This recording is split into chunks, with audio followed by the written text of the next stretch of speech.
What's up, guys? Corntrix02 here with another edition of What's New WWE Survivor Series 2015, aka 25 years of The Undertaker.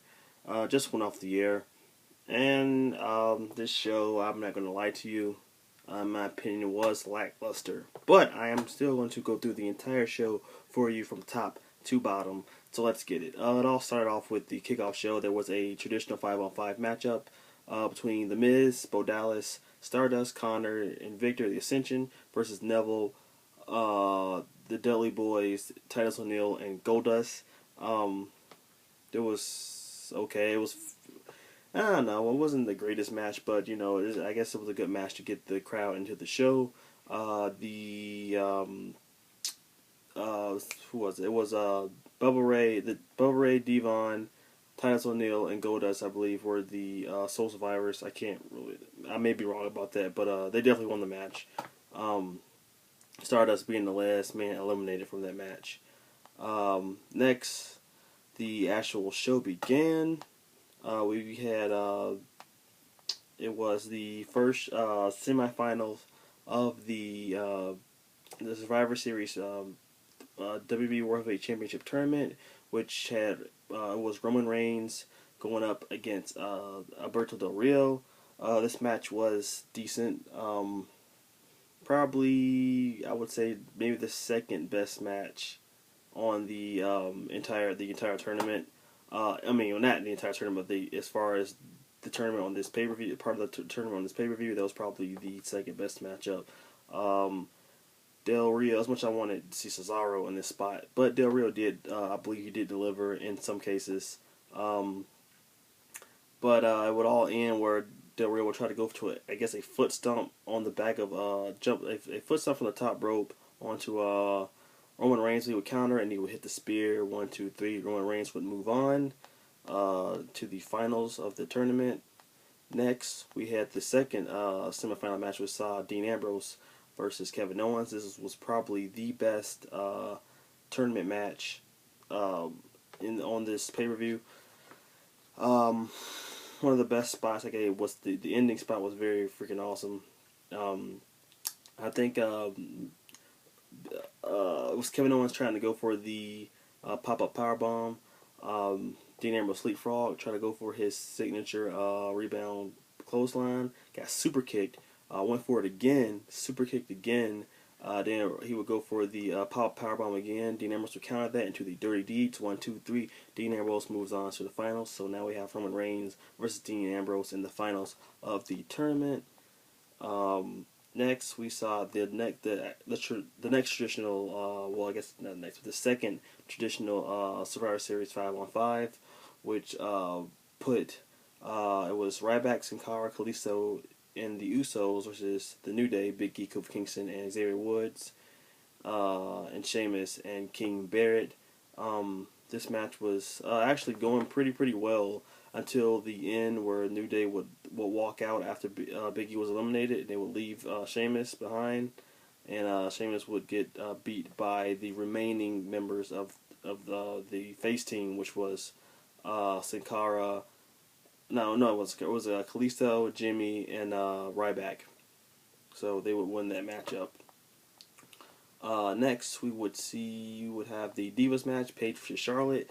I was highly disappointed in this matchup because I wanted this match to be. They tried to build it up as something great, even making it personal on Monday Night Raw. It was the main event segment of Raw, but then it falls flat because was just a normal match. Charlotte came out smiling. They locked up. It was a traditional match. This match should have been a brawl. Because they tried to make it. If you're gonna make it personal, then this thing should have been a brawl. There should have been no lockups, no headlocks, none of that stuff. But we saw all of that in that matchup, and that kind of put a damper on a match that was actually decent. But Paige would lock in, not Paige, but Charlotte would lock in the figure 8, and Paige would tap out to that maneuver. And Charlotte retains the Divas Championship. Next, we will see Tyler Breeze versus Dolph Ziggler. This match was actually pretty good for what it was.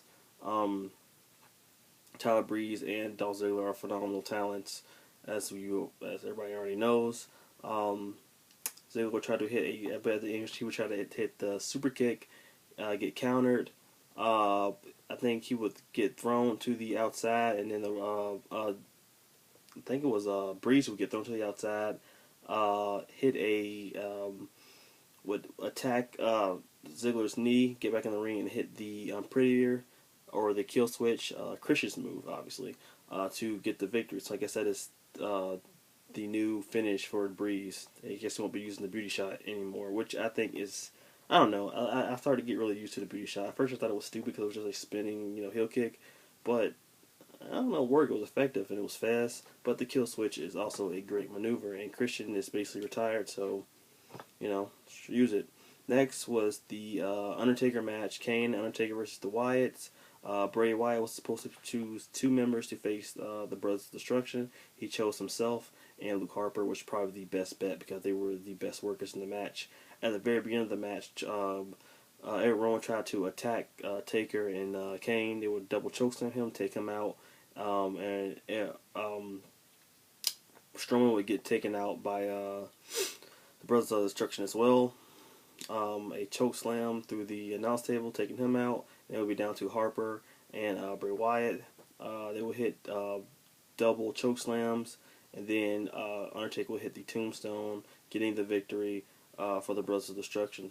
By the way, Undertaker had a very awesome freaking entrance. That was really cool with how they did the little casket in the middle of the Titantron. That was really awesome. But yeah, Undertaker would stand tall.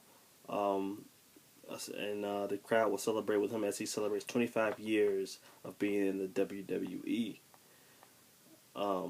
Next, we would see the main event, which was Roman Reigns versus Dean Ambrose for the WWE Championship. This match was just not very good, but it was probably the second best match of the tournament finals or semifinals and finals. But it just wasn't that good. I mean, it felt like it was rushed. My big problem with this whole thing is that the match just was not long enough. Both men would hit their finishers early, and then it was also anticlimactic how Roman Reigns would hit his final spear and then just pin Dean Ambrose. And I just knew that Dean Ambrose would kick out of that because I'm like, this match has only been going on for like freaking barely 10 minutes. But he would hit the spear, 1, 2, 3. Roman Reigns would be your new WWE World Heavyweight Champion. But then Triple H's confetti would fall. He would start celebrating. Ambrose would hug him and leave the ring. Next, Triple H would come to the ring and try to shake Roman Reigns' hands. Roman Reigns would spear him for some reason, taking him out. And then after that, Sheamus would attack Roman Reigns, bro kick, and cash in the Money in the Bank and win the championship. Just like shades of a couple of years ago where Daniel Bryan would win the title and lose it to Randy Orton, and which happened the same exact arena a couple of years ago. Well, no, that was in Staples Center. What the heck am I talking about? We're in Georgia. My bad.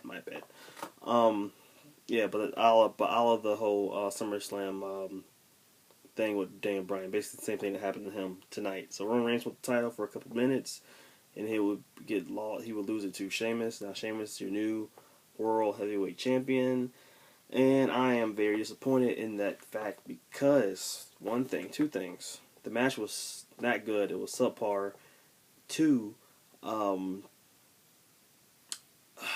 Sheamus would cash in, and like, why would you want Sheamus to be champion? Rings are not going to go down. I was thinking if Roman Reigns was going to win this thing, even if he stayed face, which that was also another problem I'm about to get to in a second. Roman Reigns should just walked out with the title.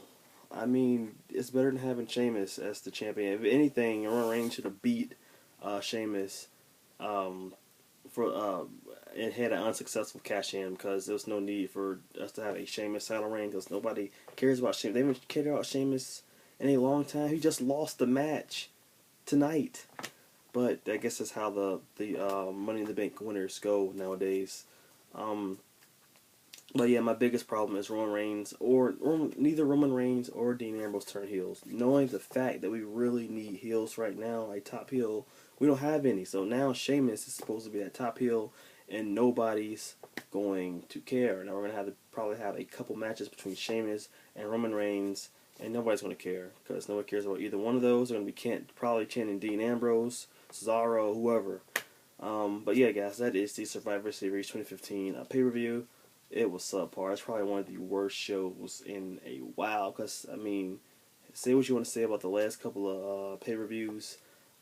They no matter the build-up could have been crap for them, but the shows have delivered big time, and they already showed that the show can't survive without a John Cena, without Randy Orton, without Seth Rollins, because this show was not very good, and it's in my opinion that is WWE's fault for not creating more stars. And once again, they had the opportunity to make a star out of Roman Reigns, and they failed to do so. But hey, what are we gonna do? Next is TLC. But until next time, tell me what you thought about Survivor Series. Did you enjoy it? Let me know in the comments below. Comment, rate, subscribe. Stay go, everybody. Peace.